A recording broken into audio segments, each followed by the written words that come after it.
شرارة ردفان المحرقة تنطلق اليوم من ردفان. عاشت ردفان الثورة والبركان المزلزل، عاشت ردفان الثورة والكرامة. لقد خرجت اليوم ردفان بسقف عالي. يا جنوبي صح النوم، يا جنوبي صح النوم، لا انفصال بعد اليوم. هكذا عبر اليوم الشارع في ردفان الحبيبة بعد أن أدرك الجميع الفخ المحكم الذي أوقعتهم فيه دويلة الأشرار ودويلة المثيليين ومجلسها الرخيص والمرتهن. وبعد أن أدرك الجميع أن الانفصال قد تحول قبل إعلانه إلى تجارة رابحة لقوم ياجوج وماجوج ولصوص الثورات وراكبي الموجات ولصوص وسرق نضال الأبطال والآخرين، وراكب الموجات وأيادي وأقدام وأحذية الأجنبي على مر التاريخ من أشباه الرجال من اللصوص والقتلة والمجرمين والسرق والبلاطجة والدواشين وقطاع الطرق وبيوت العصبيات والتشدد والمناطقيات. هكذا عبرت جماهير ردفان الأبية، وستلحق بها محافظات لاحج وعدن وبقية المحافظات. وهذا الأمر بعد أن وصلت الأمور إلى ذروتها، وبعد أن وصلت الأمور إلى شيء لا يحتمل أبدا أبدا أبدا، شيء لا يحتمل من القهر والسلب والنهب والسرقات والإذلال والتسلق والتملق والتمسكن والتقرب للأجنبي على حساب الكرامة والعزة والشموخ.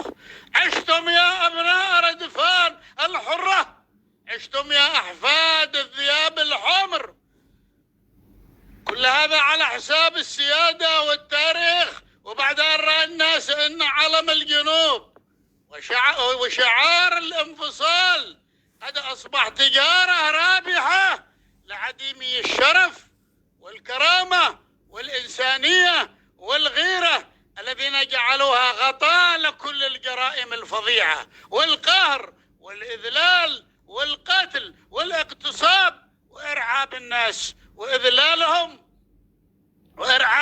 وإذلالهم ونهب حقوقهم بقوة سلاح دويلة الأشرار. قبح الله وقبح الله مؤيديها أينما وجدوا. هذه الدويلة التي أبتدت في مشروعها هذا بمشاريع تافهة كتفاهتها، حقيرة كحقارتها وحقارة حكامها. وهذه المشاريع هو نقش الحنة ونتف الأبط وأمور أخرى تافهة لا تستحق الذكر. وبعدها يريدون فرض ورفع علم المثيليين فوق مدارسنا لتعليم أبنائنا المثيلية من المدارس، وطمس الدين وطمس الهوية والعروبة والإسلام. ومن أجل ذلك قتلوا علماء المساجد وأئمة المساجد وحفظة كتاب الله، وأزالوا كل القادة الشرفاء من أبناء اليمن الوطنيين والغيورين، واستبدلوهم بالأحذية المفصلة على أقدامهم القذرة. تعيشوا يا أبناء ردفان.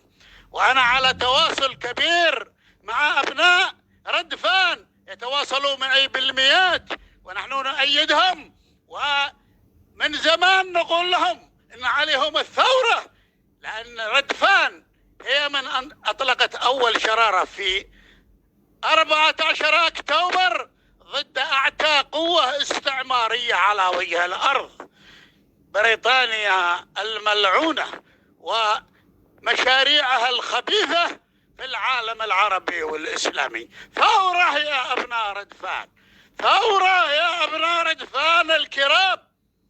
قال أبو القاسم الشابي الشاعر التونسي: إذا الشعب يوما أراد الحياة فلا بد أن يستجيب القدر، ولا بد لليل أن ينجلي، ولا بد للقيد أن ينكسر.